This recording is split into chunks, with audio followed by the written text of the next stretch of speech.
이번 시간에는 리더십과 공동체에 대한 아주 흥미로운 케이스 스터디를 한번 가져와 봤습니다. 아, 그 진수일 목사님 설교 말씀하시는 거죠? 네, 맞습니다. 아버지 다비드 왕에게 반역한 아들, 그 압살롬의 이야기가 담겨 있는데요. 이게 단순히 뭐 옛날 이야기가 아닌 게 두 사람 다 리더로서의 자질, 그러니까 스펙은 정말 대단했거든요. 그렇죠. 그런데 왜 한 사람은 비극적인 최후를 맞고 다른 한 사람은 진짜 최악의 위기 속에서도 다시 일어설 수 있었을까? 이 설교는 그 근본적인 차이를 파고들면서 오늘날 우리 공동체, 특히 이제 교회라는 공동체가 뭘 경계해야 하는지 또 뭘 지향해야 하는지를 보여주는 되게 날카로운 거울 같았어요. 맞습니다. 핵심 질문은 결국 이거죠. 겉으로 보이는 화려한 능력하고 그 사람의 내면적 진실성, 이 둘이 딱 부딪혔을 때 어떤 일이 벌어지는가? 네네. 오늘 이 고대 이야기가 던지는 묵직한 질문들을 한번 같이 풀어가 보겠습니다. 이 설교 분석을 따라가다 보면요. 어쩌면 우리 주변에 있는 압살롬과 다윗의 모습을 발견하게 될지도 모릅니다. 한번 시작해 볼까요? 좋습니다. 설교에서 압살롬의 반역이 이게 어느 날 갑자기 터진 사건이 아니라고 분석하더군요. 맞아요. 무려 7년이라는 시간 동안 조용히 그리고 아주 치밀하게 준비된 프로젝트였다는 점이 전 정말 좀 섬뜩했어요. 그 7년이라는 시간을 설교에서 아주 구체적으로 쪼개서 보여주는 방식이 되게 인상 깊었는데요. 어떻게 쪼개지던가요? 첫 2년은 그 이복형 암논에게 끔찍한 일을 당한 누이 다말 있잖아요. 그 누이를 위해서 복수를 계획하면서 침묵한 시간이었죠. 아, 2년 동안의 침묵. 이게 그냥 조용히 있었다는 뜻이 아닌 것 같아요. 그렇죠. 외가인 그술로 도망가서 3년을 보냅니다. 아, 그럼 벌써 5년이네요. 네, 그리고 마지막 2년은 예루살렘으로 돌아오긴 했는데 아버지 다윗이 안 만나주잖아요. 아, 맞다. 그래서 왕궁 근처만 이렇게 맴돌아야 했고요. 그렇게 총 7년이 딱 채워진 겁니다. 여기서 설교가 제시하는 해석이 정말 흥미로웠었어요. 이 7년이 압살롬한테는 사실 회개의 기회였다는 관점이요. 네네, 바로 그 부분. 자신을 돌아보고 바로잡을 수 있는 충분한 시간이었는데 그는 그 시간을 전혀 다른 방향으로 써버린 거죠. 그렇죠. 그는 자기 행동이 정의 구현이었다고 굳게 믿었으니까요. 나는 잘못한 게 없다. 오히려 나를 알아주지 않는 아버지가 문제다. 그 억울함만 계속 키워나갔군요. 네, 그 억울함만요. 설교의 표현을 빌리자면 이 회개하지 않는 마음이 모든 비극의 출발점이었던 거예요. 7년 동안 내면을 살피는 대신에 바깥으로 휘두를 칼을 더 날카롭게 갈고 있었던 셈이죠. 7년 동안 분노와 억울함이라는 에너지를 차곡차곡 쌓아 올렸군요. 그런데 그런 내면의 분노만으로는 사람들을 움직일 수 없잖아요. 물론이죠. 이걸 아주 정교한 매력으로 포장을 했을 텐데 설교에서 분석하는 그의 방법이 진짜 무슨 현대 정치 컨설팅 교본 같더라고요. 맞아요. 저도 그 생각했어요. 그가 어떻게 사람들의 마음을 훔쳤는지 그 플레이북을 설교가 사무엘하 15장을 근거로 아주 생생하게 재구성합니다. 플레이북이요. 하하. 네, 진짜 플레이북 같아요. 첫 번째 단계가 이미지 메이킹이에요. 성경 구절에 자기를 위하여 병거와 말을 준비하고 호위병 50명을 데리고 다녔다고 나오거든요. 와, 자기를 위하여. 이 세 단어가 모든 걸 말해주네요. 그렇죠.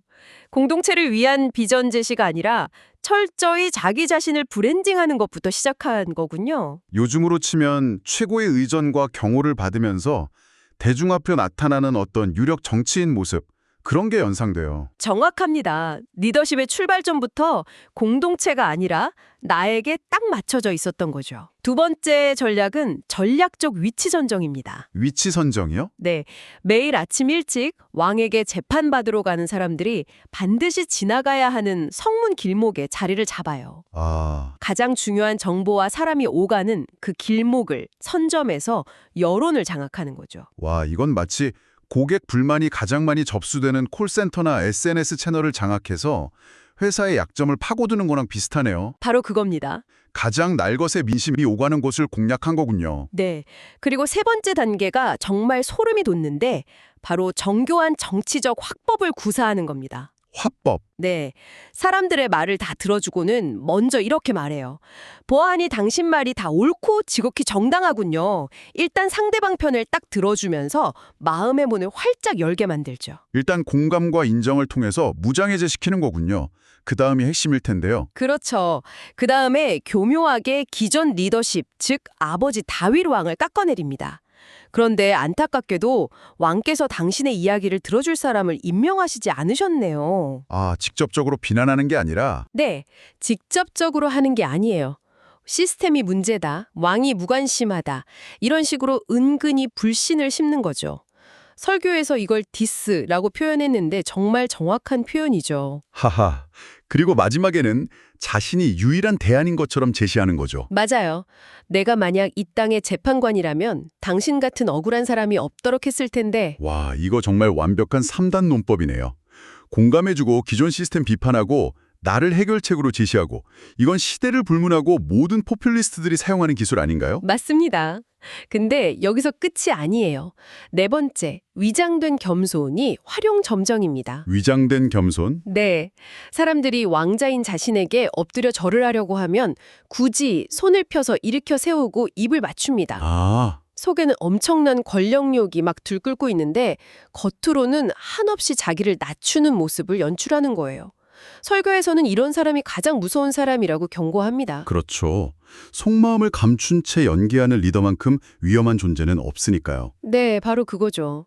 이 모든 과정의 결과가 성경 구절 그대로 이스라엘 사람의 마음을 압살롬이 훔치니라 였군요. 이건 그냥 인기를 얻는 차원을 넘어서는 거네요. 그렇죠. 공동체의 구심점인 다윗을 향해야 할 신뢰와 마음을 중간에서 가로채서 자기 것으로 만드는, 뭐랄까 공동체의 근간을 흔드는 세포 분열 같은 거였어요. 아, 그 비유 되게 적절한데요.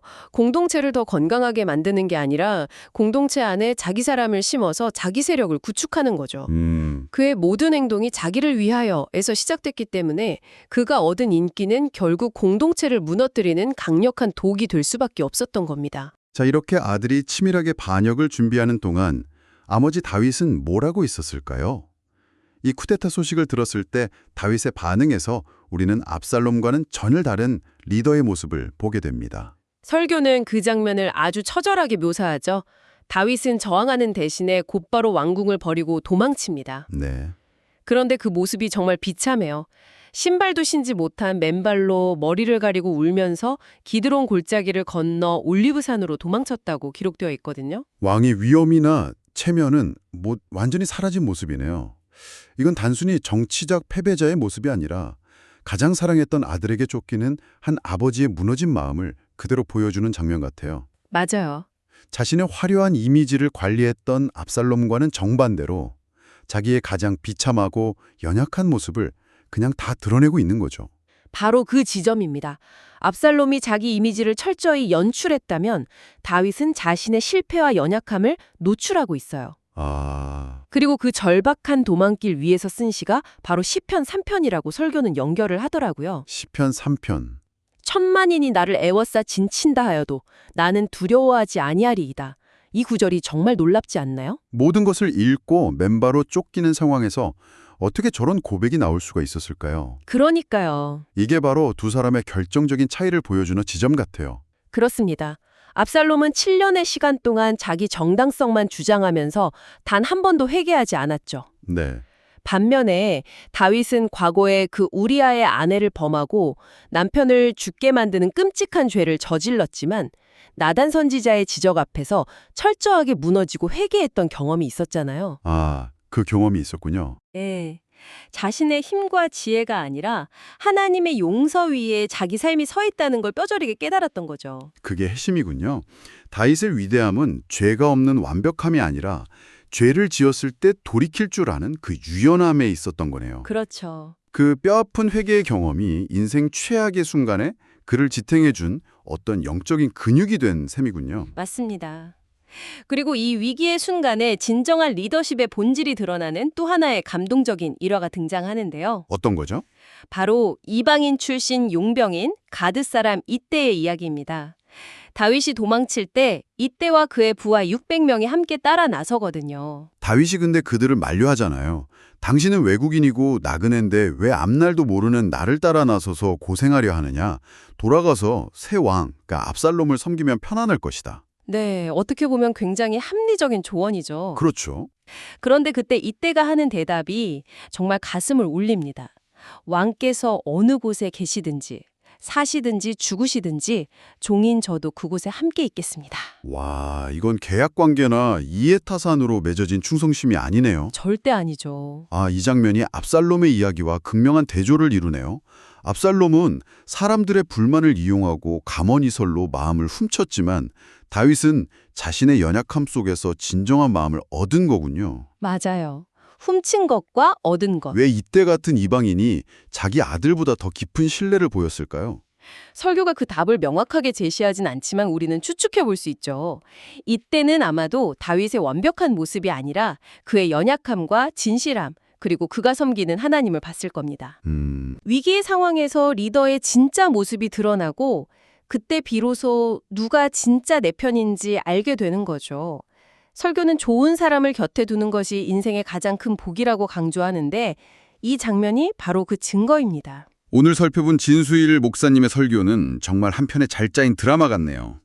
자신을 브랜딩하고 교묘한 언어로 대중을 선동해서 권력을 잡으려 했던 리더 압살롬. 그리고 수많은 허물과 실패에도 불구하고 가장 비참한 순간에 하나님과 진실한 동료를 의지했던 리더 다윗. 이 두 사람의 모습이 선명하게 교차됩니다.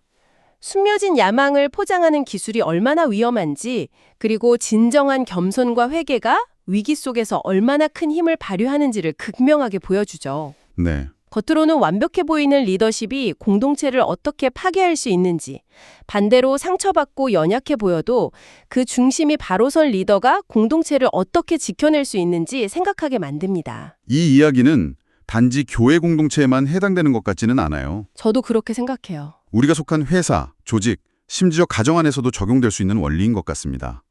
겉보기엔 능력 있고 매력적인데 그 행동의 열매가 결국 자기 세력을 만들고 분열을 일으키는 압살롬 같은 사람. 이걸 어떻게 분별할 수 있을까 하는 질문이 남네요. 정말 어려운 문제죠. 설교에서도 그 분별이 쉽지 않다고 이야기합니다.